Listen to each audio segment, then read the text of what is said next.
Oh, alam niyo hindi aabot si Kibuloy ng ganito, hindi siya magtatago, hindi siya magiging fugitive kung wala siyang ginawang mali, kung wala siyang ginawang kasalanan, kung siya ay talagang sumusunod sa batas.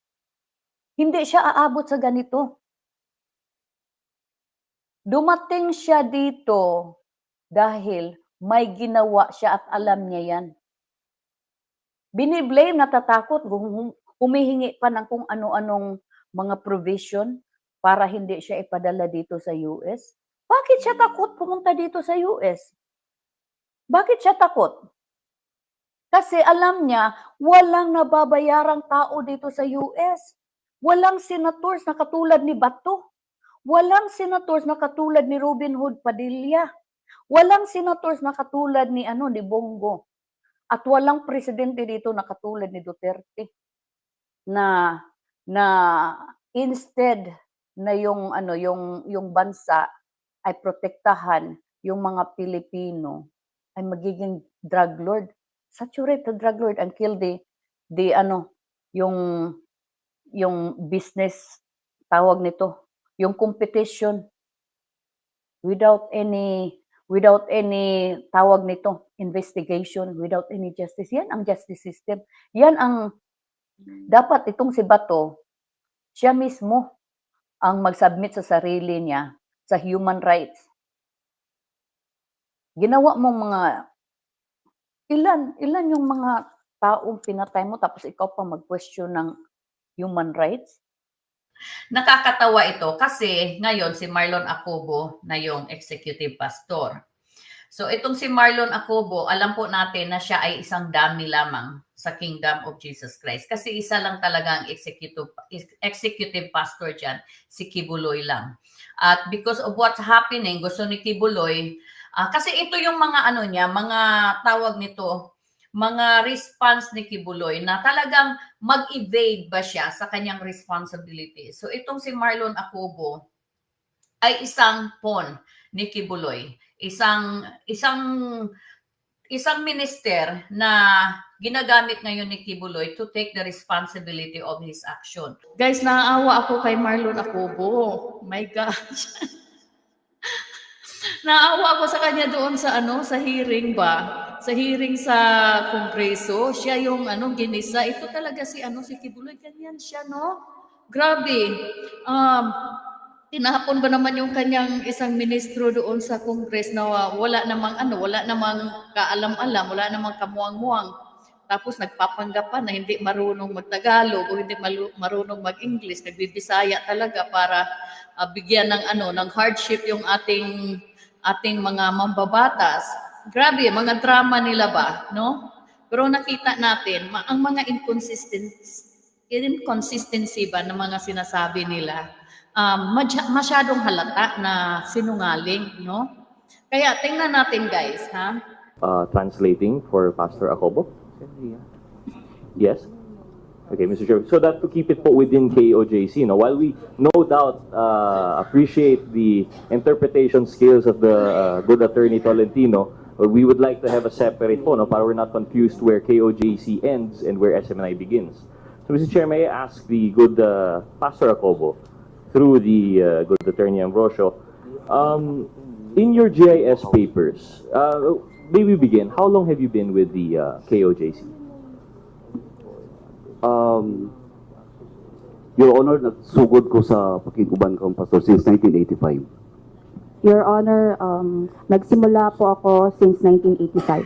Ipagsama kay pastor since 1985. Mr. Chair, I noticed the good pastor does not need a translator to understand my question. But, Makasabot ko, okay. okay, Your Honor. You understand. Gusto You lang cannot akong express. ma-express ang I akong see. gustong isulti. You would prefer not to express in another language, or you are unable of expressing in another language? Mas prefer ko nga musulti og Bisaya, Your Honor. He prefers to answer in Cebuano. It is a Bisaya. preference. Okay, thank you, Mr. Chair. Just for the record. So, Mr. Chair, I'd like to ask the good pastor, so since 1985, but his appointment as executive pastor was on what date specifically? Nagsugod ako ang pagkahimong executive pastor, Your Honor, At pong time nga gipil upan na nako ang mga papers para sa Securities Exchange and Commission. Nagsimula akong maging executive pastor nung pinirmahan ko yung mga papers for the Securities and Exchange Commission.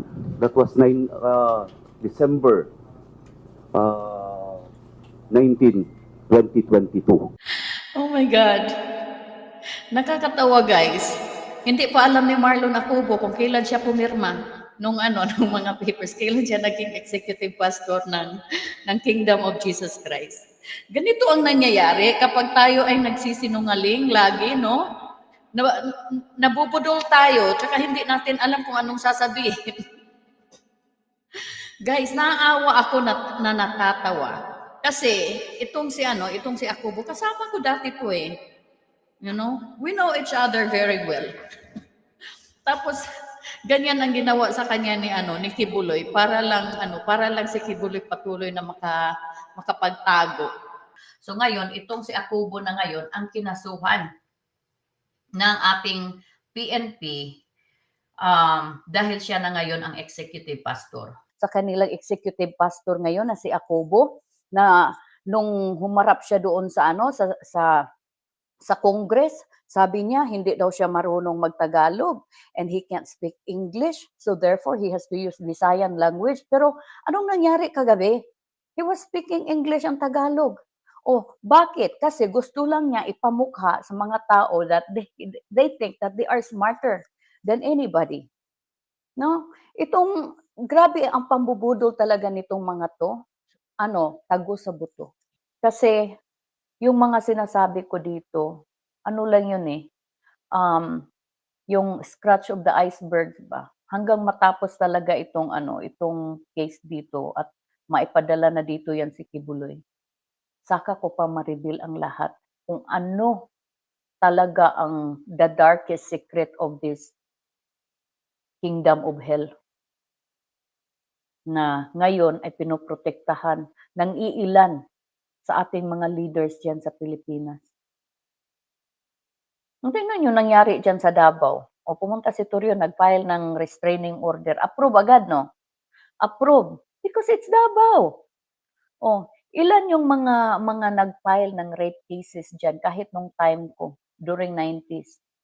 Walang nangyari. Naalala ko pa noon yung lawyer ng Kingdom na worker sa Ate Cheng Iturralde. Laging pumupunta yun sa court kasi laging may kasong hinaharap. Pero nadidismiss. Kasi Davao, baluarte ni Kibuloy at ni Duterte yung Davao eh. Alala ko pa yan hanggang ngayon yan si Cheng Iturralde, si Ate Cheng Iturralde. Iwan ko yung mga kasamahan ko kung naalala pa nila yan. Ako naalala ko pa yan. That was during 90s. Ang dami ng mga kaso. Pero walang nagpa-progress. Kaya, it's justifiable na lahat ng mga kaso na pinail dyan sa Davao ay i-ship sa Manila. I really agree with that. Kasi walang justice na mangyayari dyan sa Davao. Itong si Torion, puro salita. Kasi yung bahay niya, yung mansion niya, bayad na ni Kibuloy. Pero yung mga workers ni Kibuloy, anong nangyari? Kahit isang pot of soil, wala sila. Pero si Torion may mansion. At sa iba pang mga generals o sa iba pa na mga sinusuportahan ni Kibuloy dyan. Kasi po, yan si Torion, yung mansion ni Torion, si Kibuloy po ang nagbayad. Gamit ang mga pambubudol ng mga tauhan ni Kibuloy. No? Kaya ganyan si Torion makapagdepensa. Parang yung attorney dito sa Hawaii, si Attorney Green, binigyan ni Kibuloy yun ng anong tawag nung yung sports car niya dito. Pinakapaborito niyang sports car yun. Binigay niya kay Green para siya ay talagang ipaglalaban ni Green. No, kahit mali yung kanyang ginagawa, ipaglalaban siya. Ganyan din ang ginawa niya diyan kay Attorney Torion. Yung mansion ni Attorney Torion diyan sa tawag nito sa Orchids Hills sa Davao, si Kibuloy ang nagbayad niyan. Fully paid na yan, guys. Si Kibuloy ang nagbayad. Kaya ganyan si Torion makadepensa kay Kibuloy. No, kahit alam niya na yung mga ginagawa ni Kibuloy ay illegal naman, pero defense pa rin siya. Syempre, money, di ba? Money. So, yan ang kalidad ng lawyers ng lawyer ng Kingdom. Parang ano lang din, kung ano si Kibuloy, ganun din ang kanyang mga kahit lawyers niya ganun din. And this is what I tell you guys, no? Yang si Turion, sa aking mga kasamahan, dati, mga worker ni Kibuloy, mga worker until now, no? Bawat bigkas ni Turion sa kanyang bibig, he has money. He's earning money. And that's why he's doing his best kahit alam niya na illegal naman yung mga ginagawa niya. No, kahit alam niya mali yung ginagawa niya, but he still has to say it because he needs money. It's all about money. Bakit? 5 ang anak ni Turion sa 4 na babae, iba't ibang magulang. No, iba't iba ang nanay ng mga anak niya. Bakit siya nagpa-convert ng Muslim so that he can have multiple wives? No? At kailangan ni Turion na kumita. At itong KOJC, they are desperate to have Turion too because lahat ng kanilang asset ngayon ay frozen na, di ba? So wala sila, limited yung kanilang resources. And Turion is taking advantage the situation ngayon. Now let's talk about that, no? Kasi na-mention na natin yan. Imagine, meron silang workers, no? Meron silang worker na tawag ni Pacquiao nito ay, tawag na dati nito ay anointed seller. Itong anointed seller na tinatawag ni Pacquiao na parang anointed, parang sa kanya anointed son of the devil, no? Itong worker na to, pinapadala nila sa iba't ibang panig ng mundo. Nakarating na itong worker na to dito sa US. Nakarating na sa Canada, sa Australia. Nakarating na rin sa mga Asian country. At ito po ay inassign nila, no, sa Cambodia. Nung ito ay inassign nila sa Cambodia, alam niyo po kung anong nangyari, na aksidente po itong worker na ito na tinatawag nila na anointed seller. Anointed seller daw. Anong nangyari nung na-aksidente ito na nasagasaan? Putol ang arms. Putol ang legs. Oh, ngayon, anong nangyari pagkatapos niyan? Dinala sa ospital. Siyempre, di ba? That's the first thing we will do. And everybody can do that, right? Pero after that, itong worker na ito ay may pamilya. Nag-asawa ito ng worker din na babae. Ang pangalan po nito ay Rigon. No? Nag-asawa ng worker na babae. Meron po silang 2 anak. Isang 8 years old at isang 3 years old. Anong nangyari po?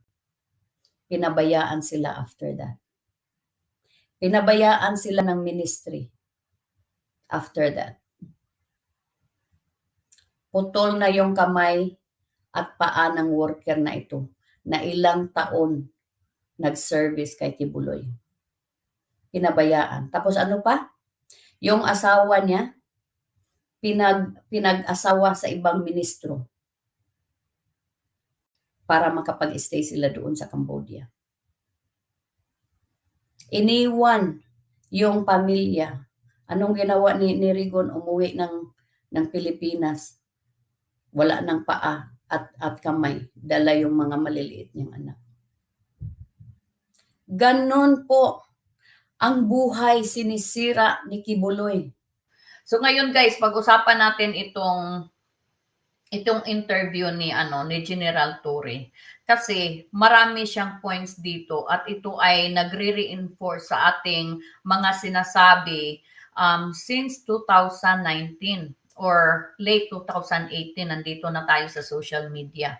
Ni-reinforce lang ni General Torre na yung mga sinasabi natin dito pagdating sa mga child abuse, sexual abuse, ay mga nangyayari nga doon sa loob, no? So ito guys, i-share ko sa inyo itong itong aking screen. Minor tayo nakita, alas 6 kahapon, umiikot tayo. Ang sabi ng mga tao doon, tulog. Na hindi naman kapanipaniwala. Bago kami nakapasok doon, mga 30 minutes na kaming inantala na may kwarto si Apollo Kibuloy doon na pwede niyang pagtaguan. Positive, nandun ang kwarto. Wala lang. Guys, sa mga kasamahan kong workers dito, dating workers at ngayon andoon pa at mga members, alam po natin na 6 o'clock in the afternoon, 6 o'clock in the evening, wala pong natutulog dyan sa loob ng compound ni Kibuloy. Kaya yung mga nakita ng ating mga kapulisan doon, nung sila ay umikot, nagtutulog-tulugan lang yon para hindi makita yung kanilang mga pagmumukha, yung mga minors na nandoon. Ang tulugan po namin dyan sa loob ni Kibuloy, sa loob ng compound ni Kibuloy, pinakamaaga na po yung 11 o'clock in the evening. Pinakamaaga na yan kasi 10 o'clock po, devotional po namin yan. Hindi po kami pwedeng matulog na hindi kami nagdi-devotional.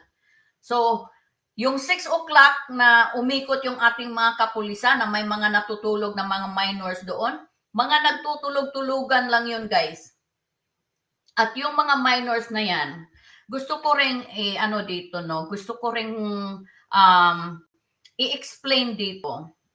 Kasi ito, dinibunk ito ni ni Turion. Turion was trying to say na yung mga minors na nakita ng ating mga kapulisan doon na nagtutulog-tulugan ay daw yun, mga scholars daw yun ng JMC at mga daw yun galing sa kanilang organization na Children's Joy Foundation. Gusto ko pong sabihin sa inyo na yung Children's Joy Foundation na matagal na nilang sinasabi, yan po ang ginagamit namin para lumikom kami ng pera, para kunyari ipa-finance sa mga destitute children, yung mga bata na wala ng mga magulang. Hindi po totoo yan. Front lang po yan. Front lang yan kasi ang katotohanan po niyan, yung mga bata na sinusuportahan ng Children's Joy Foundation ay mga anak ng mga workers. Kasi yan si Kibuloy, nung panahon ko bawal po kaming magka-boyfriend, bawal kaming magkaroon ng relationship dyan sa loob. Pero after na po na umalis ako, ay pinayagan na po nila na mag-asawa yung ibang mga workers, iba, not all, kasi double standard doon yung iba, pero sila ang mamimili kung sino yung ipapaasawa sa mga workers na yun. Kung ikaw ay ministro, dapat ay ipaasawa sa iyo yung coordinator. Whether you like each other or not, that doesn't matter, no?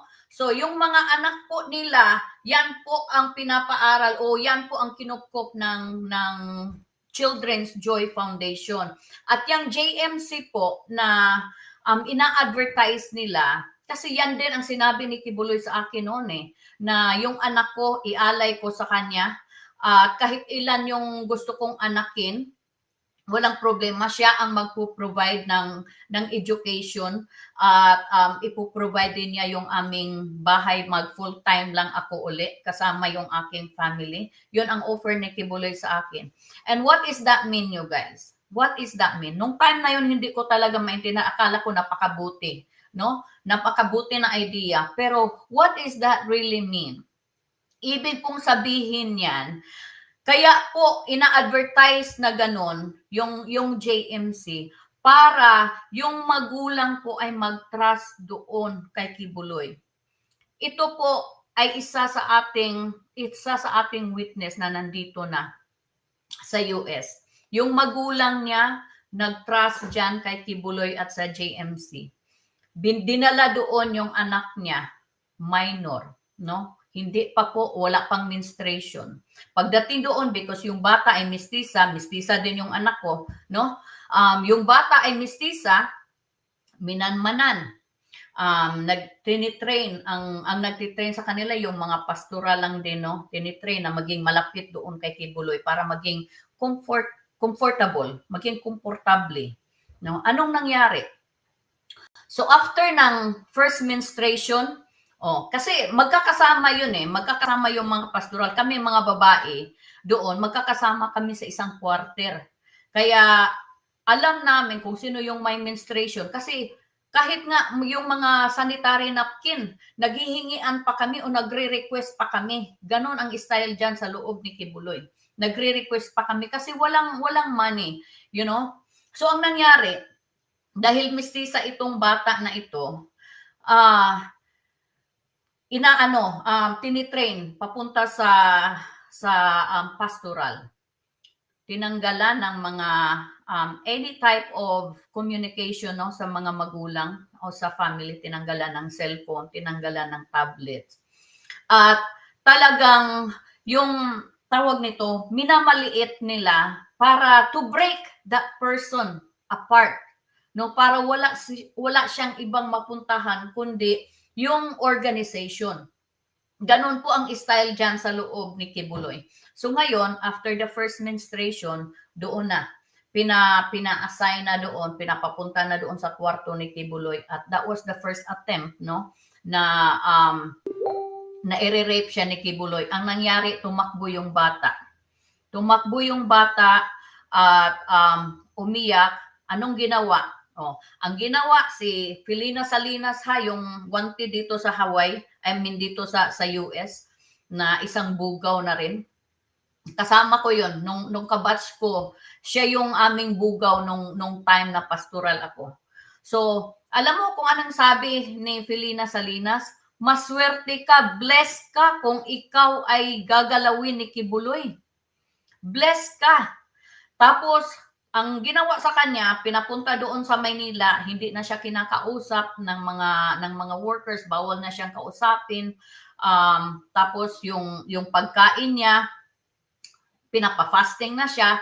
Ganon ang ginawa, no? Hanggang you will comply to what they want you to do.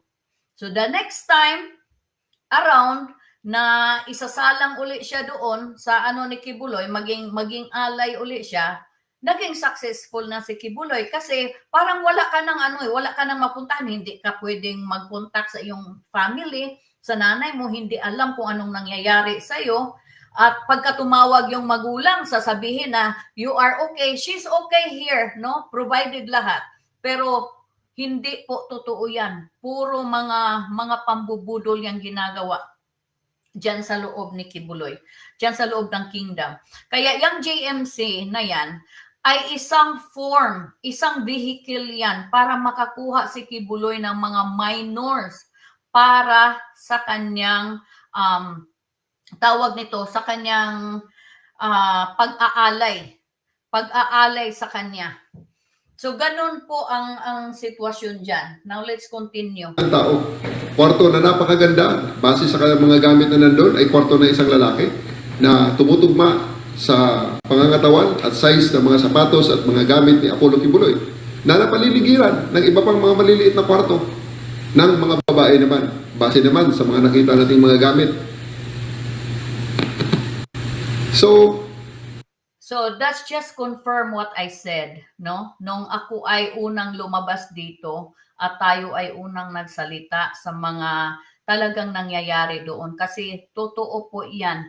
Yung mga kwarto namin na pastoral, at least ako, hindi ako naialay dyan kay pastor, kay Kibuloy, no? Hindi ako naialay dyan.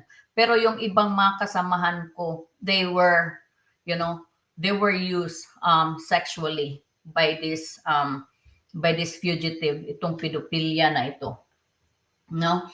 So, totoo po yan na yung mga kwarto namin, yung mga quarters ng mga pastoral ay talagang sa kabit-kabit yan sa kwarto ni Kibuloy.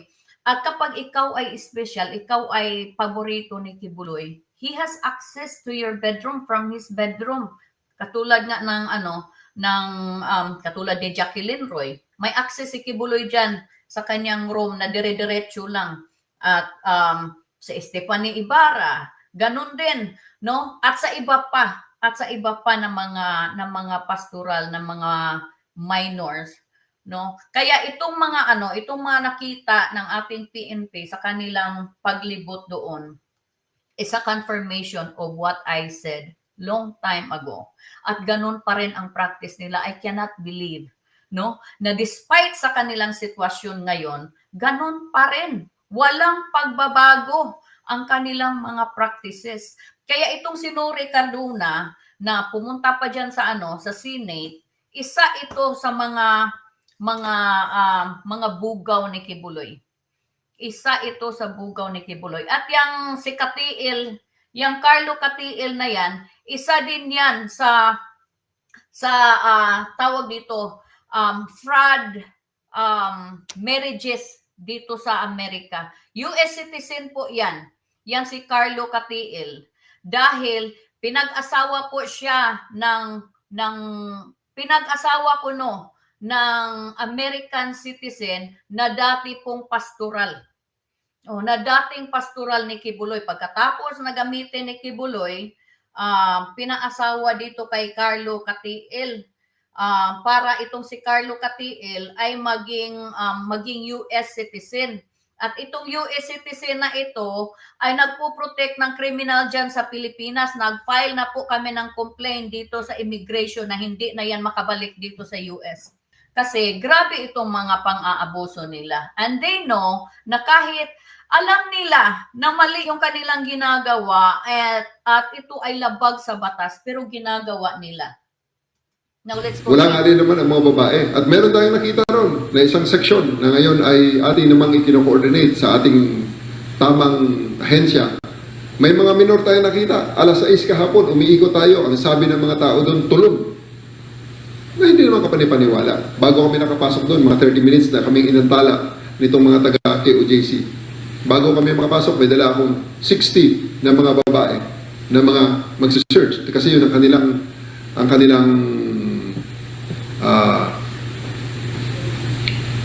yun ang kanilang request na babae lang makapasok. Kasi halos lahat ng building dyan, ang mga nakatira ay babae. Si Apollo Kibuloy lang ang bukod tanging nakatira sa gitna ng mga babaeng ito. Totoo yan. Agree. 101% ako dyan kay General Torre. Lahat po ng mga quarters naming mga babae, walang ibang makakapasok doon na lalaki kundi si Kibuloy lang. At anytime po siya pumapasok doon sa mga quarters namin. Pero bawal kami kahit mag-eye-to-eye contact lang sa mga ibang lalaki. So ganyan po.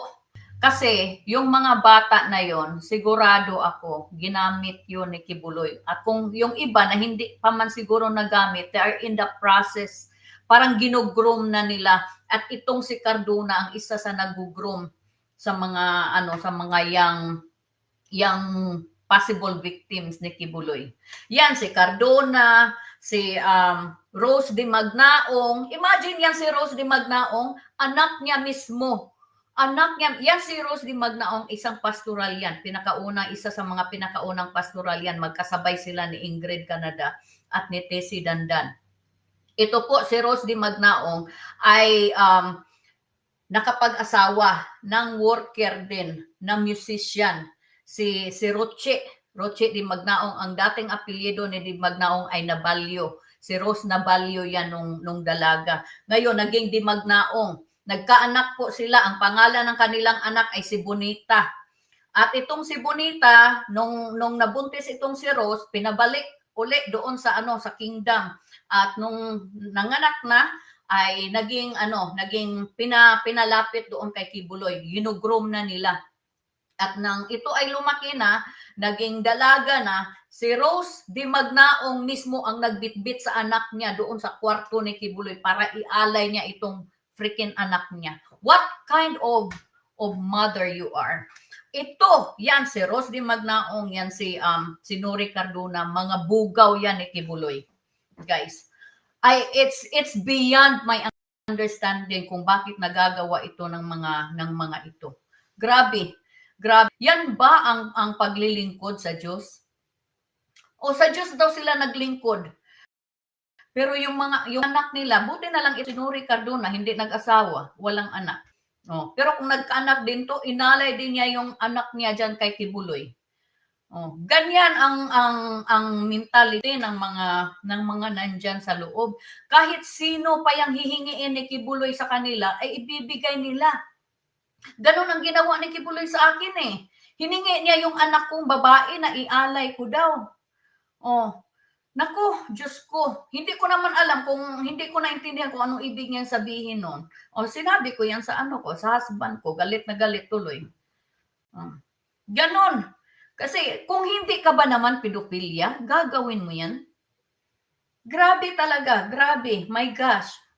Kasi ang daming claim, no? Mga claim titingnan natin sa sa internet, sa Google, sinasabi meron daw 7 million members worldwide ang KOJC. Guys, that's far from the truth. Matagal ko nang sinasabi dito since 2019 na hindi po nakaabot ng 30,000 ang membership ng Kingdom of Jesus Christ worldwide noong kasagsagan ng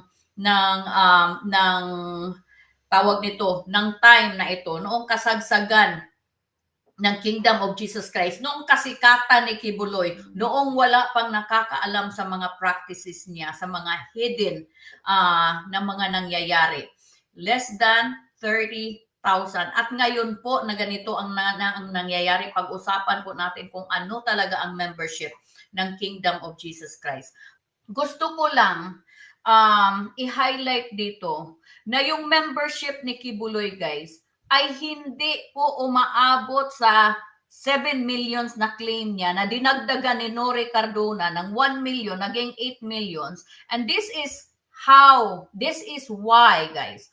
Ilang beses silang nagtawag ng revolution, ng pumunta sa EDSA, sa liwasang pambansa, mag-rally daw. Pero anong ginawa? Anong nangyari? Puro langaw ang dumating.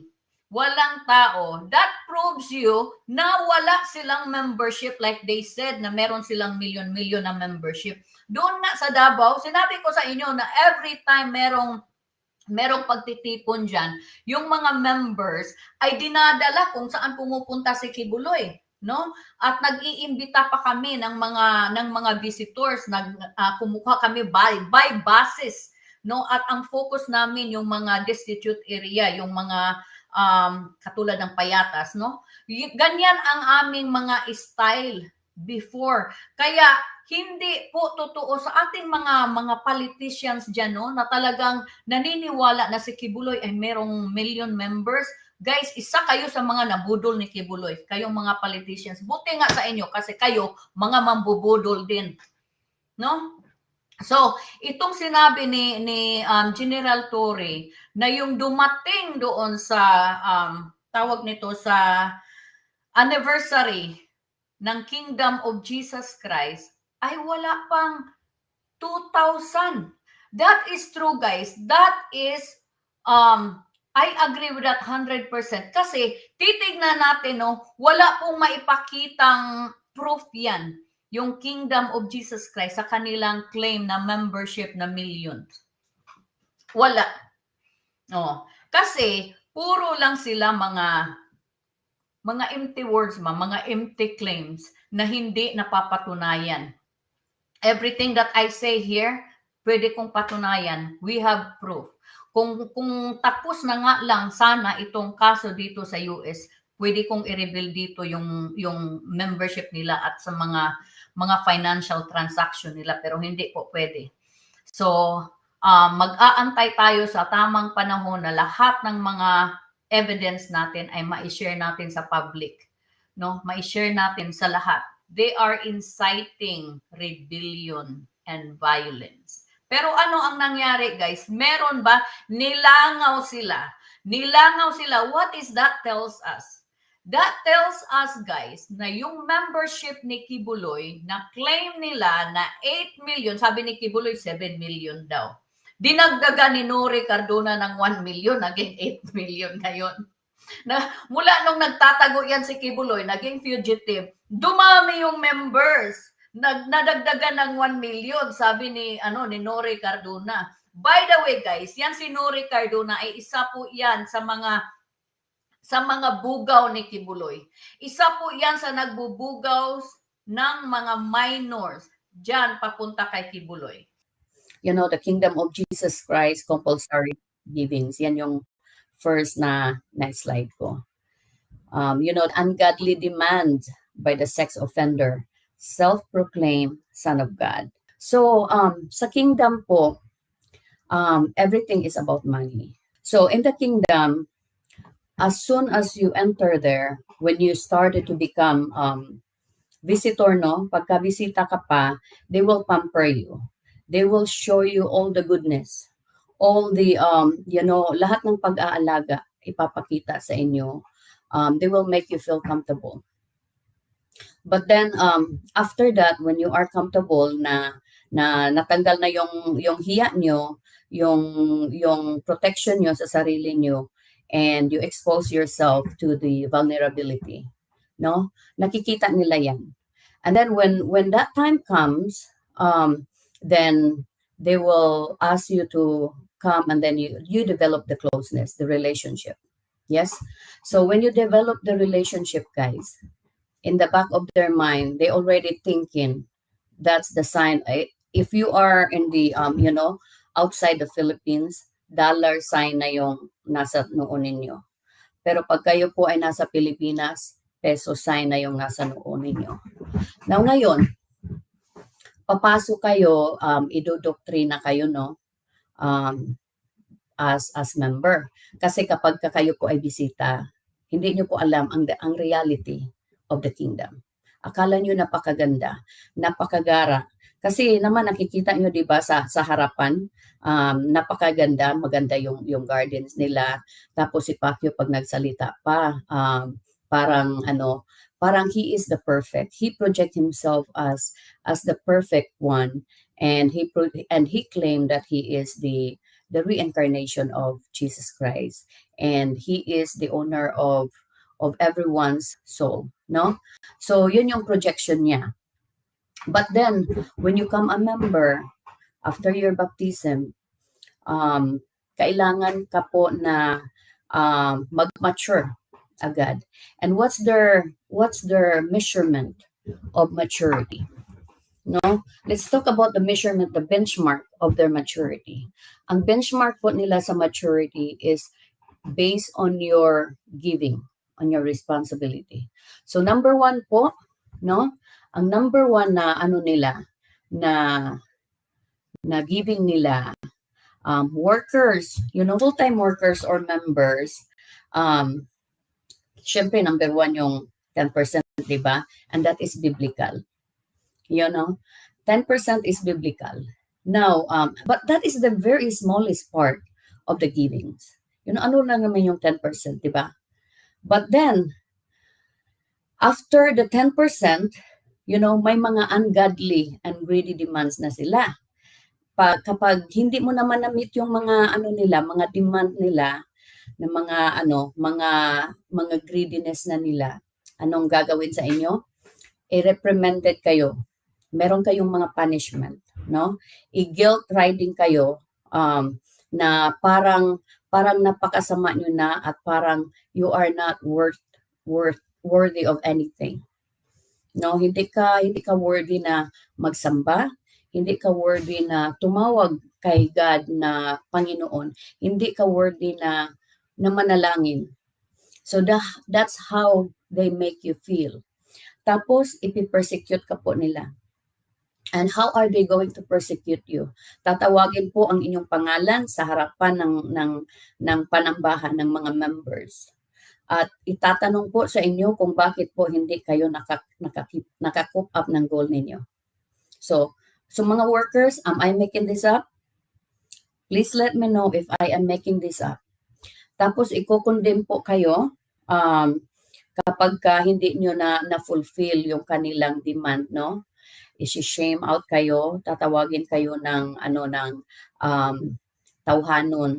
You don't have commitment, and you are, ano ba yung tawhanon sa Tagalog? Ang hirap talaga mag-multiple language kaya, no? So tawhanon daw, yung carnal, Carnal. Good morning, Mercy. Thank you for being here. Carnal. So, carnal ka daw kapag hindi mo na-coop up yung kanilang mga demands. So, you have to spiritualize everything. Yun ang explanation nila. Ang spiritualize po sa kanila is you have to fulfill all their demands financially. Wala pong ibang demand doon, kundi financial. Hindi ka po noong araw nung nandoon ako, at least meron pa kaming demand na magdala ng bisita ba, mag soul winning. But then later on po nawala po yan, and the focus was on how we can make money. Ganun po ang focus ng kingdom. So ganun po ang nila ang financial and demanding situation ng kingdom of Jesus Christ. Now, let's talk about the weekly compulsory. Ang giving po in most of religion, ang giving is out of your heart. You give based on what you can afford. Yes? So Nilin Losado, hello ma'am. Arlene, good evening, watching from Hong Kong. Nilin, thank you so much for being here, At Rosemary Carbon, talaga palang para ang mahalaga at kung maganda ang babae sa kanya na. Yes. So thank you so much for being here. I-discuss ko yan mamaya, Rosemary, yang sinasabi mo. Kasi kasama yan sa aking slides. So ngayon, so sa ibang church, sa mga churches, 10% is the one that they are actually requiring, and that is called tithing. No, that is biblical. So, pero pagdating po sa kingdom, aside from tithing na 10%, meron po, ito weekly to guys. Every Sunday, ibibigay mo ito. Number 1, syempre yung 10%. Aside from 10%, yung love offering, which is bigger than your 10%. Now, kapag ka ng love offering, kailangan doblehin yan. So magiging 2,000 aside sa yung 10%. So magiging 30% na, So ngayon, after niyan, meron silang tinatawag na ministry to the poor. Every linggo po, ibibigay ito. Every Sunday, ministry to the poor. Wala naman pong clear specification kung saan napupunta itong ministry to the poor. Kasi hindi naman po sila pumupunta sa kali at magbibigay ng tawag nito ng mga goods sa mga mahihirap, na nasa kali. Wala pong clear specification kung para saan itong ministry to the poor. Yung ating bumabaliktad na. Itong Children's Joy Foundation and Sunshine Philippines Movement offering. So, ito is another part of offering. Ano pong ginagawa nito? Yun daw magtatanim ng mga tawag nito, ng mga trees sa kanilang Glory Mountain. So, nagbibigay po ang mga members ng offering para dito. Tapos, meron silang television ministry offering at Sunshine TV and radio station, So, iyang Sunshine Radio, Sunshine SMNI at radio station nila, every week po nagbabayad ang members niyan. Kinukolektahan po sila. Meron po silang goal kung magkano ang ibibigay dyan. Hindi po yung member, hindi po kusa ng loob ng member na magbigay for that specific project. Hindi po. Tapos meron po silang tinatawag na Pinas offering. Ano tong Pinas offering? Gumagawa po sila ng publication ba na newspaper, guide magazine. Binibenta po ito sa mga members, lalo na kapag ikaw ay nasa Hong Kong. Yung Hong Kong kasi yung nila, yung bread and butter noong araw. Tapos nung nandito na sila sa US, ganun din ang ginawa nila dito sa US. Ginawa nilang bread and butter. So lahat po ng mga members, meron po silang goal, binibigyan po sila kung ilang newsletter yung ibebenta nila. Kapag ito po ay hindi mabenta, ito po ay babayaran nila. So bibilhin po nila ito. Kung hindi po nila mabayaran ito, ay magiging utang po nila ito sa ministry. So aside from that, meron po silang building fund for the kingdom. So yung kingdom na pinapakita ni Pacquiao na super proud siya na mas malaki daw yan sa sa Iglesia ni Cristo na arena. Ang nagbabayad po niyan, ang shoulder po niyan ay mga members ng mga mahihirap po. So, at saka yung mga venues na ginagamit sa panambahan, no? Kasi wala pong church yan si Pacquiao maliban sa Davao. No, sa Davao lang nagkaroon ng church. Pag meron po silang mga gathering, Sunday gathering, nagre-rent po sila ng venue. Ang rental po niyan, mga members po ang magbabayad. Dinidivide po yan ng bawat members, no? Tapos meron silang tinatawag emergency fund na ibibigay mo rin to by Sunday. So hindi po unclear yung purpose kung ano tong emergency fund. Tapos meron silang after si Pacquiao na mag-preach, no? After mag-preach siya, meron silang kakantayan ng lively song. Tapos merong tinatawag na wave offering. Na kailangan i-wave mo yung sobre, yung envelope na may laman na pera. I-wave mo yan. Tapos dadaan yung ushers at ihuhulog mo doon. Yan po ang mga weekly, no? Mga weekly compulsory giving nila. Ngayon, sinasabi ni Pacquiao na lahat ng nasa kanya ay bigay ng Diyos. Hindi po. For me, that is pagnanakaw po yan sa mga tao.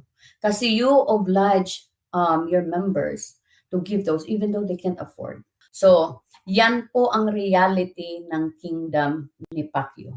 Now, let's talk about the quarterly goal, no? Quarterly compulsory giving. Ito yung quarterly and compulsory givings na dinidemand ng kingdom. Number 1, concert pledge. So every time na magko-concert crusade yan si Pacquiao, kung saan man yan pupunta, Pilipinas, Canada o wherever, ang mga members po ay kailangan mag-pledge. Sila po ang magde-decide kung magkano ang ipi-pledge mo sa concert pledge. Tapos, after nyan, meron po silang tribute to the king. Ang tribute to the king po ay every September yan. No? At ito ay para lang kay Pacquiao. So meron silang goal, bawat members binibigyan ng goal. Dito sa US, ito yung goal. It varies from $500 to $20,000 na kailangan mong ibigay before the end of August. Now, magkano na yan sa peso? So that is between 27,500 kung i-calculate mo yan ng 55 peso ang palitan, no? So 27,500 to 1.1 million. Ang bawat member ng KLC. So dito sa US. Tapos aside from the tribute to king, merong tinatawag na pastor's birthday gift. Na bawat members meron po kaming goal o meron noon kasama ako, pero ngayon thank God wala na ako doon, wala na siguro akong bahay nagkataon. Yung mga members meron po silang compulsory giving sa birthday ni Kibuloy. At itong birthday, itong compulsory giving na to, ito po yung pambili ni Kibuloy ng kanyang sasakyan, mga bagong sasakyan, mga tawag nito, yung mga luho ba niya. Itong tribute to the king at pastor's birthday gift. So that varies from 500 pesos to 10,000. $500 to $10,000. At sa peso po, yan ay 27,500 to 55,000 pesos. At yan ay ibibigay before sa birthday niya, which is April 25. So kailangan mabigay yang mga yan ng first week of April at the latest. No? So yan po ang ngayon, let the MOB, the month of blessings, na noong nandoon ako ay month of sacrifice ang tawag. Kasi talagang sacrifice, you guys. My God. Tapos ginawa na nila itong Nights of the Harvest. binago po nila kasi marami na pong katulad ko, marami na pong mga workers na alam kung ano yung mga code na ginagamit nila. So kaya po iniiba-iba nila yung mga code na kanilang mga practices para hindi po malaman no kung ano, but the same practices. Okay. Ngayon, let's talk about the MOB, the Month of Blessing or Nights of the Harvest. Itong Nights of the Harvest po or MOB na tinatawag nila ay mag-uumpisa po ng September kapag ka bare months na, no? September yung anniversary nila is September 1st, no? Tapos yung celebration aabot yan ng hanggang 5 or 7, September 7. Tapos during that celebration po, ang gagawin nila ay preparation na yan ng mga mindset ng mga workers at members para sa MOS. So meron na pong mga bagong revelation si Pacquiao niyan. Sasabihin po ni Pacquiao na a year of glorification. Lahat, paulit-ulit lang yan, recycle na revelation. Kapag merong pangangailangan po na malaki ang halaga na pera, meron pong bagong revelation si Pacquiao. So katulad ngayon, malaki po ang pangangailangan nila kasi syempre andyan pa yung yung project nila, yung Kingdom hindi pa tapos. Nagbabayad sila ng 9 lawyers dito sa US kasama si Green. Yung lawyers nila is per minute yung rate. So malaki talaga ang demand ngayon. So ngayon, ano na naman yung ni Pacquiao, yung revelation ni Pacquiao. I have the revelation at alam ko kung kailan ako mag-glorified. Sabi ni Pacquiao. Alam daw niya kung kailan siya mag-glorified. Sinabi na daw ng Ama sa kanya kung kailan siya mag-glorified. But secret. Hindi niya sasabihin kung kailan siya mag-glorified. So every time may mga pangangailangan, new revelation.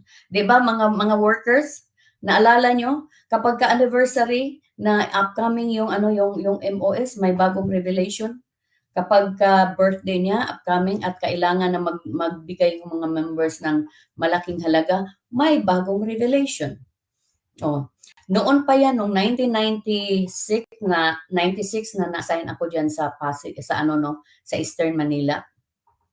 Yung mga members na tinatanong ako noon kung talaga bang nag-glorified na si Kibuloy. Kasi nga mukha daw siyang bata, bumabata daw. Tapos ito namang mga administrator ng mga tawag nito spiritual wives niya.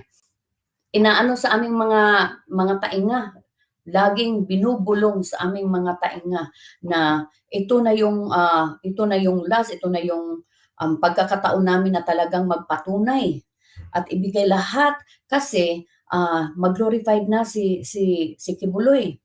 Yun ang lagi nilang sinasabi. Kaya itong mga members at mga workers, kahit sa gitna ng hirap, mamatay man sila o ano man ang mangyari sa kanila, they are willing to do everything. Kasi for the sake of the heaven and for the sake of na magkaroon ka rin ng glorified body. Ganon po ang ni Pacquiao style. Siguraduhin lang ni pastor na mag-glorified siya bago siya humarap sa kaso ng US. Kaya nga, yan ang laging sinasabi niya ngayon sa mga workers. At bawal po ang mga workers at members na makinig sa akin. Bawal sila na manood sa akin. Kasi daw po yung aking jablo daw ay tatalon. Tatalon daw galing sa akin kapag nakinig sila sa akin, narinig nila ako sa screen ng kanilang mga cellphone, sa screen ng kanilang mga computer. Tatalon ang jablo ko. Oh my goodness. Tingnan nyo ang manipulation at anong ibig sabihin yan? Bakit tatalon ang jablo kapag nakinig daw sa akin? Kasi alam niya na mabubuksan ang isipan ng mga tao. Kasi itong mga sinasabi ko, hindi gawa-gawa.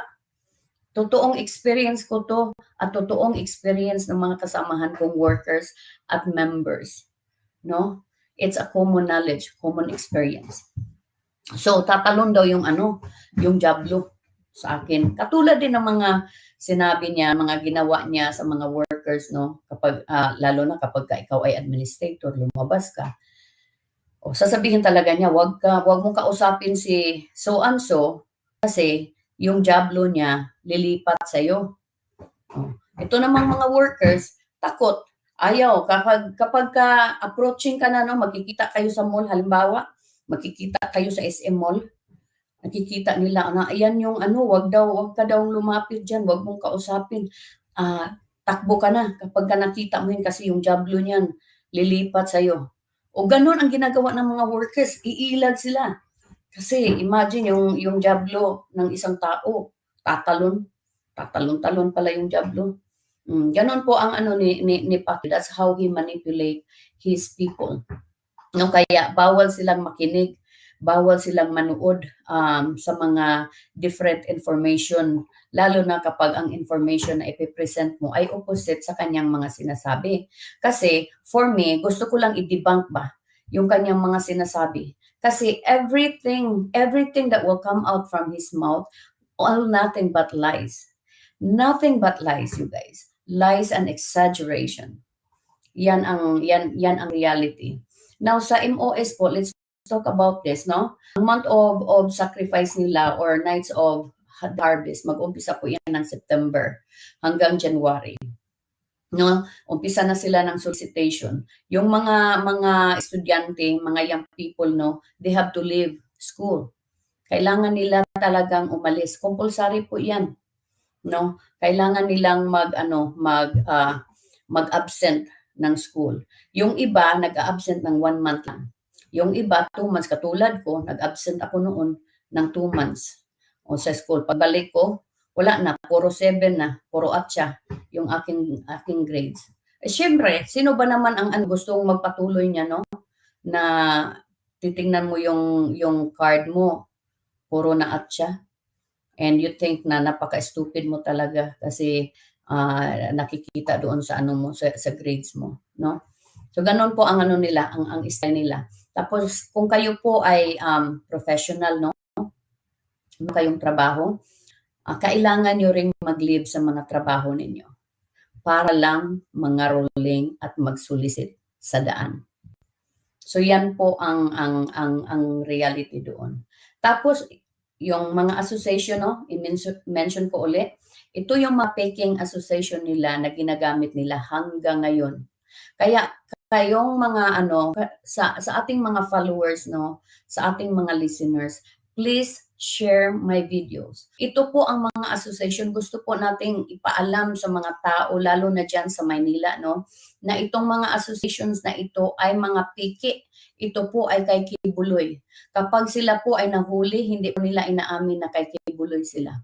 At yan po ang laging sinasabi sa amin. So Children's Joy Foundation. Itong Children's Joy Foundation is very popular to, no, sa lalo na diyan sa Pilipinas. Ilang mga workers na ang nahuli at nakulong dahil dito. Ang ginagamit po nila kadalasan dito yung mga bata. No, mga bata na mga minor kasi nga Children's Joy Foundation. At ang purpose daw ng Children's Joy Foundation organization nila ay mag-clothe and feed the children, you know, at papaaralin daw. But none of that happened. Ilang taon na itong Children's Joy Foundation. Nagpi-feed lang po yan si Kibuloy kunyari, no, kapag birthday niya. Once in a blue moon. Kunyari lang. Tapos lang yung pinifeed. Ako kaya kong mag-feed, hindi naman ako, wala naman kong organization, no? Kaya kong mag-feed ng children, kaya kong magbigay ng mga ayuda sa mga kababayan natin, no? Ng quarterly. Wala akong organization. Pero si Pacquiao, itong mga organization niya at nangungulikta siya sa mga tao, ginagamit yung mga members at workers na makapangulikta, walang binibigay. Kunyari lang yung nakikita nyo sa video niya, na kunyari nagpapakain siya ng mga ng mga destitute children. Kunyari lang po 'yan. Yun pong mga pinapakain nila ay galing po 'yan sa members. May mga quota po ang mga members pagdating diyan kapag merong event po na kailangan mag-gift giving. Yung mga members po ang may quota, may goal para diyan. Hindi po 'yan galing kay Pacquiao. Wala pong 5 duling na nanggagaling kay Pacquiao pagdating sa mga giving. Itong Children's Joy Foundation at itong Psalms of David. Itong Psalms of David Orchestra, produce na nila to nung wala na ako doon, no? At ang purpose daw nito ay para sa mga young people, mga destitute young people, na para magkaroon sila ng purpose sa kanilang mga buhay, at sila po ay tinuturuan daw ng mga musical instrument. Pero ang totoo pong nangyayari dito, katulad ng may ilan tayo dito no ng mga na subscribers natin, na followers natin na I am open sa sa upcoming plan ko at na-share ko ito sa kanila.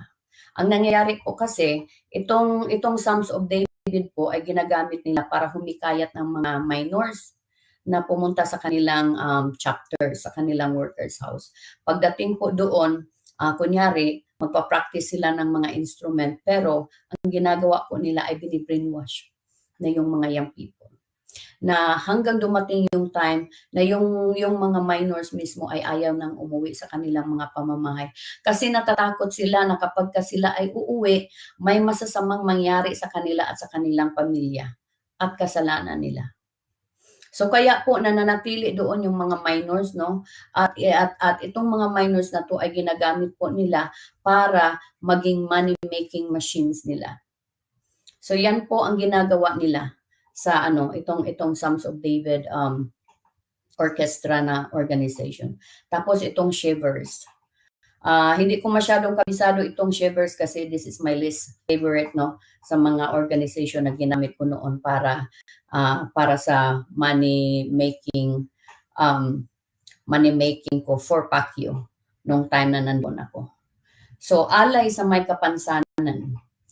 In English, yan po ay gift to the disabled. Ito daw po ay magbibigay daw sila ng mga wheelchair, no, sa mga disabled, kunyari, at magbibigay ng mga gamot. But none of that is true. Wala pong nangyaring ganun. Kasi kahit mga workers po niya, hindi po niya mabigyan ng pain reliever man lang. Much more sa mga taong walang kaugnayan sa kingdom. So lahat ng ito po ay kunyari lang. Tapos itong handog ng pagmamahal, love offering. So ang purpose daw po ng handog ng pagmamahal ay mag-conduct ng tawag nito ng medical, no, magkaroon ng tawag nito yung sa ipin, dental, medical crusade nila. Pero yan po ay nangyayari once in a blue moon. At lahat ng equipment, kung meron man sila magamit na equipment, no, ay galing sa members. At yung mga naglilinis kunyari ng mga ipin, wala pong mga training yan. Hindi po yun mga dentist at lalong hindi mga doktor. Tapos itong pagdamay sa dukha, no? Pagdamay sa dukha, ito daw yung magbibigay ng mga pabahay. Pero wala pong mga pabahay. Sino ang nagkaroon ng bahay? Si Pacquiao nagkaroon ng maraming mansion at yung kanyang mga spiritual wives, yung mga minors na sexually abuse niya, yung mga magulang binigyan niya ng bahay para hindi nagsasalita, para walang complaint. Yun po ang yan po ang reality. Ngayon itong Pag-asa ng Buhay Association, Hope of Life. Ito daw pong Pag-asa ng Buhay Association, nakalimutan ko na kung ano yung purpose nito. But all of these associations are there for him to make money using the people, using the human resources that he have. No, mga members, mga minors, mga young people, mga senior citizens na kahit ugod-ugod na, meron pa rin silang goal. Ito pa, anong ginagawa nila sa mga senior citizen natin, no, na hindi maka-cope up ng goal kasi hindi na makalakad? Alam niyo po kung anong ginagawa nila? Binibilad nila sa araw. Now, think about it. It's inhumane. Hindi yan magagawa ng taong may isip, may tamang isip. 80 years old, 77 years old, ibilad mo sa araw dahil hindi nakapagbigay ng goal mo. hindi nakapagbigay ng hinihingi mo. Ganyan ang ginagawa nila sa mga senior citizen. Kaya guys, pakiusap ko sa inyo, please share this video to as many as you can. Kasi kapag ka merong mga senior citizen na nabudol uli, ito ang dadaanan nila. Kukunin lahat sa kanila yung kakarampot na benefits nila dyan sa Pilipinas, no? And some of them, they only have 1,500 benefits and some have 2,500. Kinukuha po yan nila para sa kanilang mga goal. Kinukuha yan ng kingdom para sa kanilang mga goal. Tapos hindi pa yan enough. Kaya nabibilad sila sa araw. Yung mga senior citizen po, may mga sakit, karamihan may mga sakit. Hindi po sila nakakabili ng gamot kasi bigay lahat kay Pacquiao. So yan po ang mga nangyayari doon, no. Tapos magkano yung namin, yung goal namin? Individual yung goal, guys. Although yung pagdating sa MS, meron kaming mga group, no. Isi-segregate yung mga members by groups. Tapos sa groups, merong subgroups na tinatawag. Even though it's by groups, dinidivide po nila yung goals, yung quota into individual. Kasi kahit goal, kahit may grupo kayo, individual pa rin yung responsibility ninyo ng magkano yung individual goals. Individual goals dito sa US, no, ranging from $10,000 to $50,000 per person. Oh, imagine guys. So, at magkano na sa pesos, no? It's 27,500 pesos at least. And the maximum is 2,750,000. Individual yan. Sa MOS, gamit itong mga organizations na ito. Kaya dito galing si Pacquiao ng kaniyang mga luho. Yung kingdom na yan, na he is so boastful about it, galing sa mga mahihirap na members yan. Galing sa mga sacrifice ng mga members. Yung watch lang niya, guys, na it would worth $200,000, galing sa paghihirap ng mga members. Mercy ko, bakit di mag-alisan ang mga members ni Kibuloy para matapos na ang panlilinglang niya sa mga tao? Mercy, mostly sa mga members ni Kibuloy, hindi po alam ang totoong nangyayari. Hindi po alam ang mga information, no? Kapag ka nandoon ka kasi, member ka, hindi mo alam kung ano yung sitwasyon ni Pacquiao, kung siya ba ay nang rape o sex offender ba siya, o kung ano yung ginawa niya. For the sake of your salvation, no, parang gagawin mo na rin lahat. Kaya ang daming mga members, watak-watak yung kanilang family. Kaya wala silang new convert. Kasi yung kapitbahay ng mga members, hindi nabibless. Paano ka mabibless? Noon, mayaman ka, tapos ngayon, hirap ka pa sa daga. Kaya ganun. Walang member doon, isa man na yumaman. Pero marami ang occasion, marami akong ibibigay na example ng mga mayamang members before they became Kingdom of Jesus Christ members. At ngayon ay yung buhay nila, hirap pa sa daga. Okay, Konebi, nung maliit na bata pa ako sa bahay namin, natutulog ang workers, ang dami nilang dala na photocopies ng bogus associations na yan. Yes, tsaka pa iba-iba yan. Kasi pagka medyo medyo kabisado na ng mga tao yung mga associations. Kasi biruin mo, ang daming mga subgroup, no, na nagsusolicit o nangangaruling sa daan. Talagang mag-question yung mga tao. Magtataka sila, bakit na lang ito paulit-ulit? Titignan nila, yung papel na dala, ibang association, iba po ito pero isa lang. Para sa isang tao lang. So, what does those compulsory giving tells us? Anong ibig sabihin yan sa atin? Anong inference na makukuha natin diyan sa mga compulsory giving from the weekly quarterly and yearly compulsory giving. Compulsory yan, guys. Pag hindi mo na ibigay yan, ipapahiya ka talaga. Ipapahiya ka sa harapan ng mga members. Ng mga kasamahan mong members. Kung worker ka pa sa harapan ng mga workers, papaluin ka pa. Ipapunish ka pa. Kaya ang daming mga workers no napalo dahil hindi nila na-cope up yung quota nila. Yung iba, pinapalo sila to the point na yung suot nilang damit, hindi na nila kayang hubarin sa katawan nila. Kasi namaga na yung katawan nila. Grabe guys. Namaga na sa paddle. Ginugunting na lang. Tapos yung iba, hindi na makalakad. Nagko-crawl na lang sila. Tapos, sinasabi pa na kapag hindi sila naalis doon, kung saan yung pumapalo, papaluin sila uli. Grabe guys, it's inhumane. I'm sorry. So kaya, pakiusap ko sa inyo, na kapag itong mga information na ito ay makakarating sa mga tao, as many people as we can save so many people from going through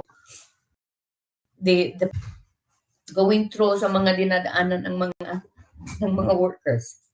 Bawat pennies na gawa na income ng mga members, kinukuha yan ni Pacquiao. Bakit niya ginagawa ito? Kasi gusto niya ang bawat members ay mag-rely sa kanya. Kasi gusto niyang hawakan lahat sa liig na kung ano ang sasabihin niya, yun ang susundin. Di ba nga? Sabi, obedience. Obedience to the will of the Father. Surrender yourself to the will of the Father through the appointed Son. Lagi pong sinasabi niyan. Hindi po nila ini-articulate kung anong ibig sabihin nun. Bow ng bow po sila. Kaya hindi po nila alam nang ang kanilang kalayaan ay tinanggal na sa kanila. Once they give up, once you offer yourself to the will of Kibuloy, you are giving up your freedom. You are giving up your freedom as a human. Kasi gagawin kanyang hayop. Mas masahol pa sa hayop ang ginagawa sa mga members at workers. Anyways, mga kabayan, sa mga patuloy pa din na naniniwalang dismissed na lahat ng mga kaso ni Quiboloy sa Amerika dahil sa binabalita ng isang news agency na wala namang prangkisa and walang credibility, gamitin po natin ang common sense natin. Kung dismissed na lahat ng mga kaso, bakit nasa FBI, wanted list pa din si Quiboloy? Ayan malinaw pa sa sikat ng araw, wanted by the FBI. Apollo Carreon Quiboloy. Full name pa nga? Ayan lahat ng mga kaso niya andyan nakalagay. Conspiracy to engage in sex trafficking by force, fraud and coercion, and sex trafficking of children. Sex trafficking by force, fraud and coercion. Conspiracy, bulk cash smuggling. Ayan ba ang dismissed? Kumpleto pati self-proclaimed title niya nakalagay? Appointed Son of God. Ayan, andyan lahat. Meron ding Tagalog translation itong FBI wanted poster niya. Ayan pinaghahanap ng FBI. Apollo Carreon Quiboloy. Pwede niyong basahin sa Tagalog para mas maintindihan nyo. Huwag tayo magpaloko mga kabayan. Ang link sa website na ito ay nasa description below. Visit the link and see for yourself kung dismissed nga ba. So ano pang nangyayari? Yung mga members nila, kahit pambili ng pagkain wala, they left hungry. They left homeless on the street. Tapos si Pacquiao, ilang mansions meron siya. Yung mga yung mga concubines niya, may mga bahay yung mga nanay, yung mga kapatid, para hindi lang magsalita kung ano talagang nangyayari sa loob. Ako, ilang beses akong inoferan, guys. Ilang beses akong inoferan ng money just to keep quiet. But I decline all that. Kasi importante sa akin yung ating principles. Importante sa atin na mailaganap natin yung katotohanan.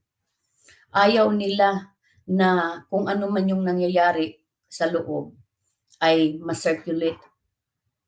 Kasi mawawalan sila ng potential money, no, na papasok sa kanilang kingdom of hell.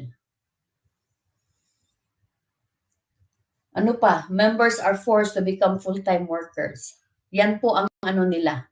Ang end goal talaga para lahat ng members maging full-time workers. Anong sabi ni Pacquiao? Yung full-time workers lang daw ang makakarating sa langit. Oh. Kaya yung mga members, no, sayang yung ano nyo, magpa-member pa kayo dyan. Hindi rin kayo pupunta ng langit, maliban kung mag-worker kayo, sabi ni Pacquiao. Oh. Tapos pag nag-worker kayo, ano na, buong buhay nyo, sacrifice. Walang kasaganahan doon nyo, guys. Kahit sa tulog nyo, hindi kayo masagana. Swerte na yung 2 hours kung meron kayo. Pag nagkasakit kayo, walang gamutan. Mamamatay kayo sa sakit. Pag nag-TB, may TB, halimbawa, may sakit kayo sa baga, you are grasping for air. Walang tulong na ibibigay sa inyo. Kaya po dapat nating i-spread itong mga information na ito kasi many people think this very lightly. Hindi nila alam ang depth ng manipulation ng problem, the severity of the problems na hinaharap ng bansa, hinaharap ng community. Hindi nila alam. Kaya it's important to share this video. Ano pa? Yung mga members, no, they cannot to send their kids to school. Paano mo i-send yung mga anak mo sa school, sa college, kung lahat ng kinikita mo kinukuha ni Kibuloy? Oh, 'di ba? Kasi ayaw niya na yung mga bata, na yung mga tao magkaroon ng knowledge. Because knowledge, guys, sabi ni Ernie Baron, knowledge is power daw. For me, knowledge is freedom. When we have knowledge, we have freedom because we can differentiate what is true and what is wrong. What is right and wrong, what is true and what is false. We can determine, we can make a decision, we can take our life together. That's what knowledge can do. Pero kung ignorant tayo, katulad ko noon, katulad ng mga workers na andun pa ngayon, yung mga members, ignorant. Sunod ng sunod. Kung anong sinasabi, sinusunod. Sinong nakikinabang? Hindi. Yung Diablo, pinapalaki nila. Oh. So, yung mga young people, no, they are discouraged to go to school. Katulad ko nung araw. I was discouraged to go to school kasi sabi sa amin noon, babalik na si Jesus Christ, magra-rapture na. Oh, ano pang use? What's the use of going to school? Kung babalik na rin si Jesus Christ, magra-rapture na, pupunta na tayo ng langit. Tama, hindi talaga nila nakikita kasi they believe na they are doing all this. Naglalay sila, they are practicing scam. Mga sindikato yung mga practices nila for God.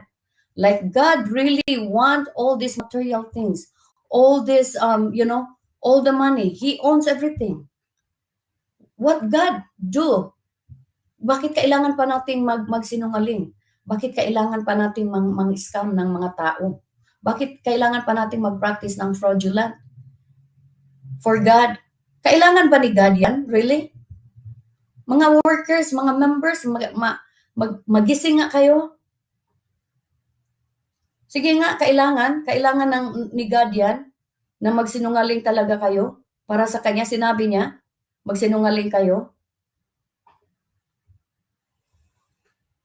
No, wala members, worker dyan na nag-advance. Personally, mentally. Wala. Because that's highly discouraged. Walang growth doon. Walang kaginhawahan.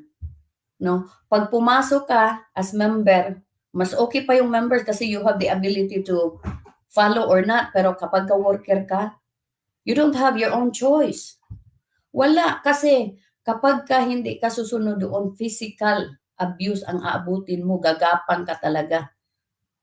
Kasi pag pinalo ka doon, para silang pumapalo ng ahas. Sinabi ko nga sa inyo, yung ibang mga workers na babae, kapag ka pinapalo, ilan sa kanila na iguguntingin na lang yung mga damit nila kasi hindi na nila kayang hubarin. Kasi dumikit na sa mga skin nila, sa katawan nila. Kasi very damaged na yung ano nila, yung meat ng katawan nila. Kasi when our body is damaged, no, merong magpo-produce yung katawan natin ng tawag nito ng chemicals. Kaya lumulubo. O yun po ang nangyayari doon. Tapos sasabihin, ano daw, extension of heaven yung kanilang Garden of Eden. Diyos ko po, extension of hell. 100% po. Extension of hell. Kunyari lang yan, napakaganda ng garden. But inside of that garden, it's hell. Anguish, pain, suffering. Now tell me if that is heaven. So lahat ng mga members no throughout the world, kahit saan ka man, ma-Canada, ma-Australia, ma-Philippines, ma-America, kahit saan, ang gagawin mo to be certified members ay mag-perform ka ng caroling or solicitation sa street. Ang tawag nila nito harana o sierra. Yung mag-solicit ka kasi ayaw nilang marinig ng mga tao solicite. Sierra. Yan yung ano nila, yung code nila. Tapos ang daming mga professional na members no na terminated sila sa kanilang mga trabaho. Imagine mo ba, biruin mo ba naman maglilive ka ng 2 months, ng 1 month minimum. Yung iba maglilive ng 3 months. Compulsory yan eh. Kung hindi ka mag-live, maalis yung membership mo. Hindi ka pupunta ng langit. Kasi ang langit daw, si Pacquiao ang may-ari ng langit. He is the last revelation. Last revelation daw siya. Sumunod second siya ni Paul. Imagine Jesus Christ, tapos Apostle Paul, tapos Kibuloy. Di ba? Grabe ang sira ng utak. Tapos yung church, no? They don't even care if you are terminated and you live on the street. Kasi gusto nila, mag-worker ka na, magpasakop ka na sa anak, isurrender mo yung iyong kalooban. Isurrender mo yung dreams. Isurrender mo yung sarili. Kapag ka ikaw ay maganda, ialay mo yung katawan mo sa hari. Tapos meron pa silang paganan-ganyan sa Bible, kapag ka ialay itong mga concubines, itong tinatawag nilang pastoral. Kinagamit talaga yung Bible. If he is in my mind, no? If he is the representation of Jesus Christ, he misrepresented Jesus in a big way. Kasi Jesus Christ is full of grace and love. Pacquiao is opposite. He is full of hate. He is full of ego. He is full of pride. No? He is full of himself. Hindi siya normal na tao. You know, people na hindi nakaranas sa dinaanan namin, you know, you guys would not measure, hindi nyo talaga matungkad kung gaano ka-intense yung inhumanity na nangyayari dyan sa loob ng kaharian ni Pacquiao. Kaya ginawa ko ito, I spent time talaga kanina. Gusto ko sanang mag-live ng earlier. But sabi ko, I want to communicate better. Gusto kong maintindihan ninyo. Gusto kong ma-present itong mga information na ito na clear. Na kung meron kayong tanong, you know, magtanong kayo. But I presented to you as clear as I can present. Grabe talaga ang intense ng kanilang ng rottenness sa loob ng organization ni Pacquiao. No? Now, ano pa? Nasasaktan ako, yung puso ko parang gusto kong umiyak. Ito yung endless cycle na nangyayari doon. Kasi kapag hindi ka po makapagbigay ng iyong goal, ng iyong MOS goal na pinatong sa iyo, magiging disconnected po kayo katulad ko. Binigyan ako ng disconnection notice nung araw. Tapos before po ng MOS again, balikin ka na naman. Pwede ka nang bumalik. Sumulat ka lang. So cycle of disconnecting and reconnecting.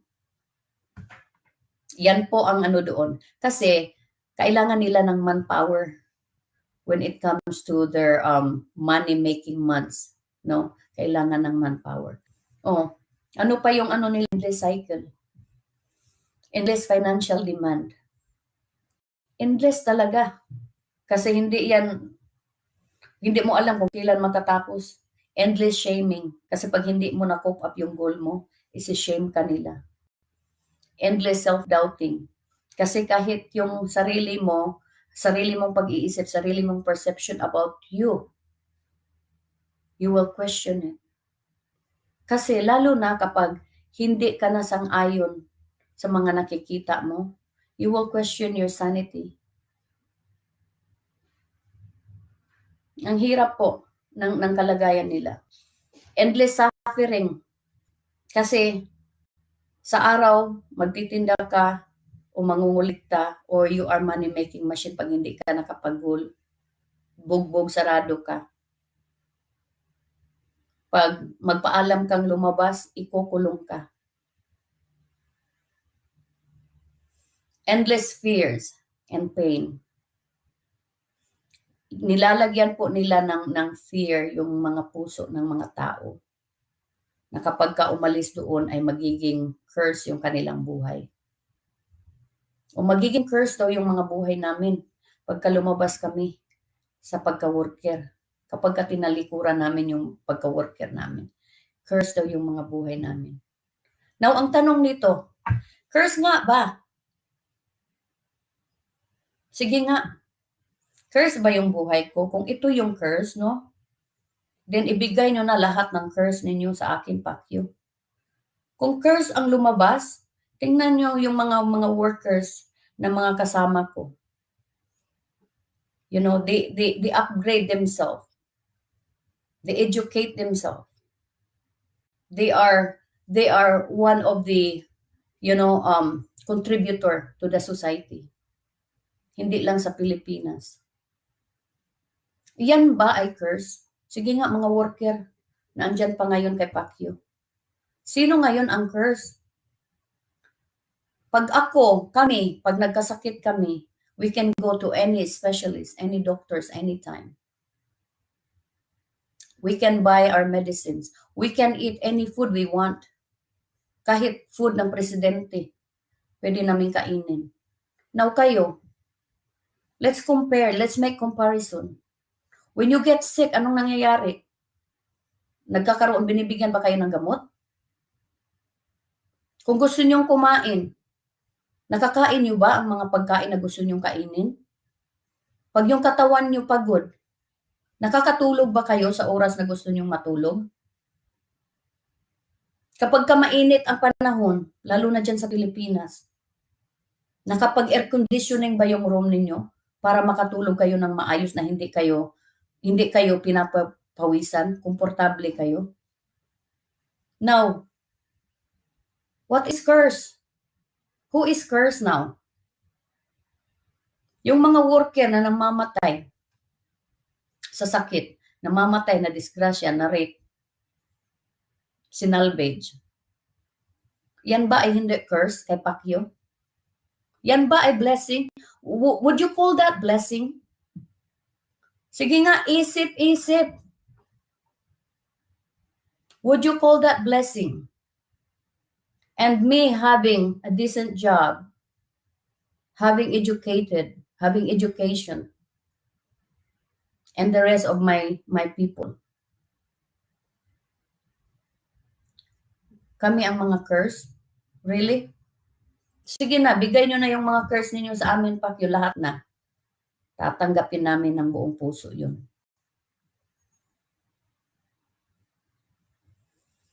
Tapos, ano pa yung cycles doon? Endless proving yourself worthy of Pacquiao's grace.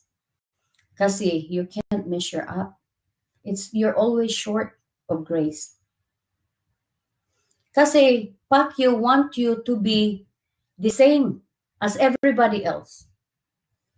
Ako nga, kasi ma-example ko lang yung sarili ko, no? Ilang beses akong na-punish doon because I cannot be like Tessie Dandan. I cannot be like Felina Salinas. I can't walk like them. I can't talk like them. Kaya I've been punished. Pacquiao wants everybody to look the same, to think the same. Ganon ang gusto niya. Kaya everybody falls short. No. Cycle yan. Walang endless cycle. You cannot be yourself. Yourself is not going to be enough for Pacquiao to accept you who you are. It's opposite to Jesus. Diba? Endless abuses of individual rights. Lahat ng mga rights ng mga members at workers, tinanggal talaga. Kaya wala silang rights na gumawa man lang ng decision for themselves. Ganon ka-intense, guys.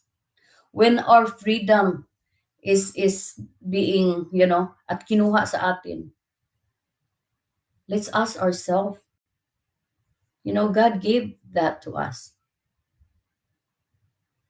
Why would you give it up for somebody, to somebody, para gawin kang animal? Para you will be treated less than human. Bakit? Ano pa? Ito guys na what do you see here? Ito batang Ukrainian to. Di ba kadire? Anong tawag niyo dyan? Hindi ba yung pedophilia? Hindi ba yung pedophile, guys? Bata yan. Ilang bata ang ginanon? Sige nga, kayong mga kayong may utak, mga lalaki, be? How do you interpret this? Isa lang to sa mga examples ko. Isa lang to. This is just what I'm talking here, no? Scratch of the icebergs lang to, guys. She was like a sister to me. Ako tong nag-post nito. She was like a sister to me. Ito po ay nagkaroon po siya nag-bleeding po siya, no? For 35 years na nasa kay Pacquiao siya, nasa loob ng kingdom. 35 years, guys. Nag-bleeding siya. Nag-bleeding siya ng 2 weeks. Hindi man lang pinagamot. Hanggang namutla na siya. Iba na yung paningin niya. Parang, na siya, parang lasing. Tumawag sa akin.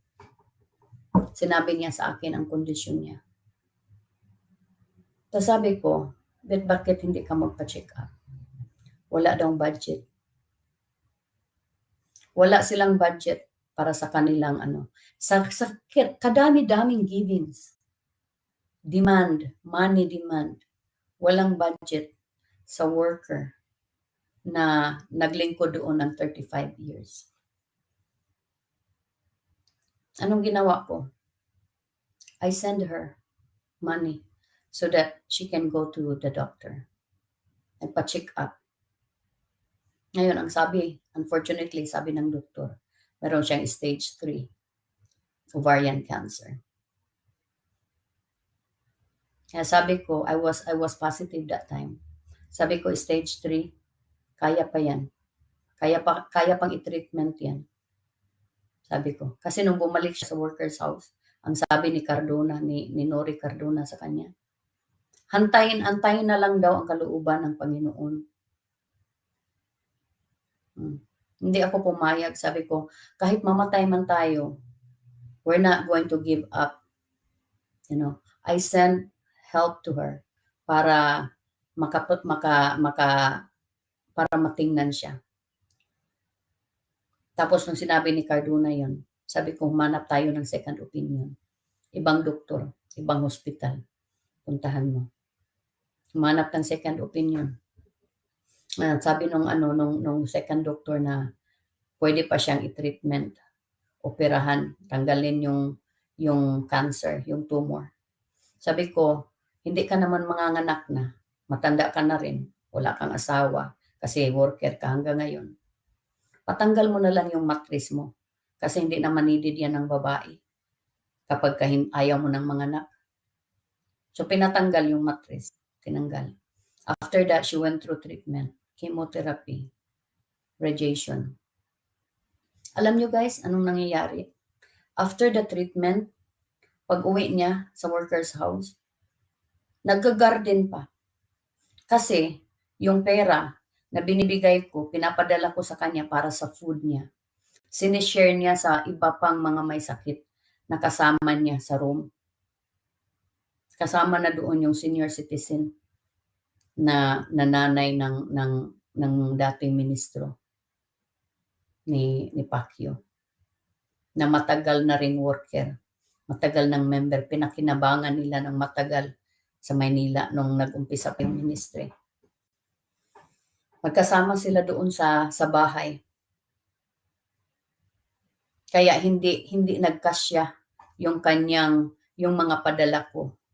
So nag-garden siya para meron silang gulay, meron silang makain. Kasi hindi po sila binibigyan kahit pagkain man lang. Yung mga worker na nagkakasakit, kahit pagkain man lang, walang binibigay. So anong nangyari? Nung hindi na ako makapagpigil talaga sa mga nakikita kong abuse, na nagsalita talaga ako. She was hurt.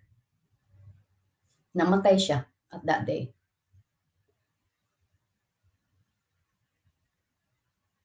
So ito po yun. Parang kadugtong na kami ng bituka nito. Kaya masakit sa akin ang dinaanan niya sa kamay ni Pacquiao. Ito po, itong worker ito, sa mga worker na kasama na tumira doon sa dato, sa native, na leader ng mga native, na may-ari ng lupa ni Pacquiao, yung upper six na tinatawag nila. Niland grab ni Pacquiao. Binayaran lang ng 5 peso isang hektarya. Ayaw pumayag nung dato. Pinatay buong pamilya. At ito po ang kasama. Nakonsensya po ito. Kasi wala naman daw sa yun. Sa plano na ganun ang gagawin. Nagsalita. Nag-live sa Facebook. Pinadalhan po siya ng angel of death ni Pacquiao. Kaya yan po ang result.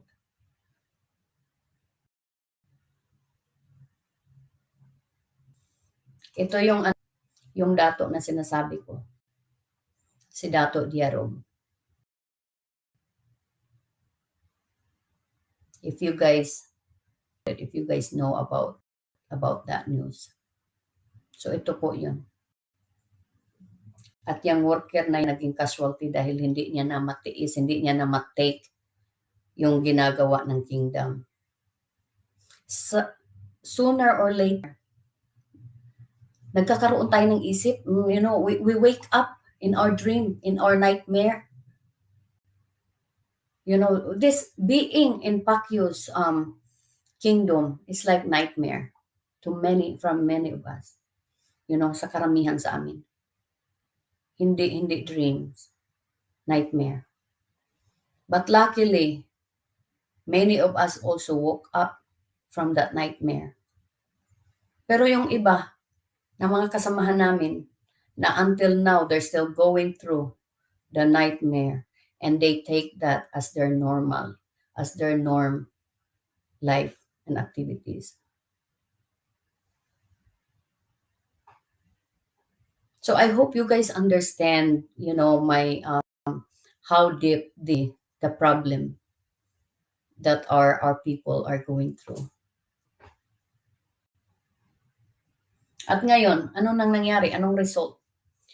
We are glad because at least yung system dito sa US, they are proactive and talagang tinutugis yung mga kriminal, yung mga lumalabag sa batas. Kasi kung walang US, malaya si Pacquiao. Kung Pilipinas lang yung natin, mag-rely tayo sa Philippines government na mostly corrupt naman yung mga nakaupo dyan. Nothing will happen. Kasi babayaran ni Pacquiao lahat, aalok ka ng pera.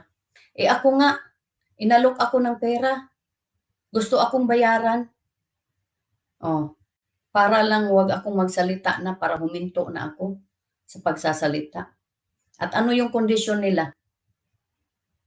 Kapag tinanggap ko yung alok nila na tumahimik ako. Kondisyon nila, sasabihin ko lang daw sa kanila kung sino yung mga kasamahan ko. At gagawa ako ng video katulad ng ginagawa ko ngayon. At sabihin kong gawa ko lahat ng mga sinasabi ko. Hindi totoo, walang katotohanan. Gawa ko lahat. Yun daw, enough na yun. And I can say my price. It's very attractive offer, you guys. I'm not going to deny that. It was a very attractive offer. But I realized, who's offering me that? Was it God or was it the devil? So I asked myself that. Sabi ko, why would I listen the offer of the devil? Kasi alam kong pakakagatin lang ako. And what's important to me? Yung dignity natin. Yung principles natin. How can how can a company trust me? Trust my dignity, trust my tawag nito, yung aking mga decision kung they cannot trust my words. Ilang taon ko rin binild up yung aking credibility dito, tapos sisirain lang ng ganon para kay Pacquiao. Lahat dyan sa Pilipinas, money is power, and that's why Pacquiao think he is powerful because he has all the money from his members and workers. Ganon yun. Buti na lang, ito na ang result. He is now a fugitive. Kayong mga members, mga workers na hindi naniniwala na may kaso yan dito sa US. Mag-isip kayo. Tapos sasabihin pa ni Pacquiao, gawa ko lang daw to, gawa daw namin tong poster na to. Gawa daw namin, hindi daw galing sa FBI. Yan sinasabi niya sa mga workers. Tsaka sa mga members. Ganyan ang intense ng pagka-devil niya. Pagkasinungaling niya. Ngayon, bakit ang daming naloko kasama sarili ko? I will not going to exempt myself, from being budol. Kasi kung hindi ako nabudol, hindi ako nagsasalita ngayon. Kasi hindi ko maramdaman, hindi ko ma-relate kung ano yung pinagdadaanan ng mga kasamahan ko. But because I was one of them and I can relate through my bones, kaya ako nagsasalita ng ganito. Bakit? It's because of this promise, you guys. The promise of rapture, the promise of salvation, the promise of uniqueness na sa Kanya lang. ang kaligtasan. 'Di ba? At sa mga projection niya na he is somebody, he is so powerful and he can do anything, and he is the second coming of Jesus. He is the God and he is now tawag nito, glorified na daw. Pero tingnan nyo naman yung kanyang mukha. Glorified ba yan? Ayan, biruin nyo. Itong ginawa niya parang Guardian of the Galaxy na tuloy. Parang nakakatawa. Do you guys see this as I see it? Na parang Guardian of the Galaxy. Papalitan yata si Thanos nito. Thank you for watching mga kabayan. Please like and subscribe for part 6.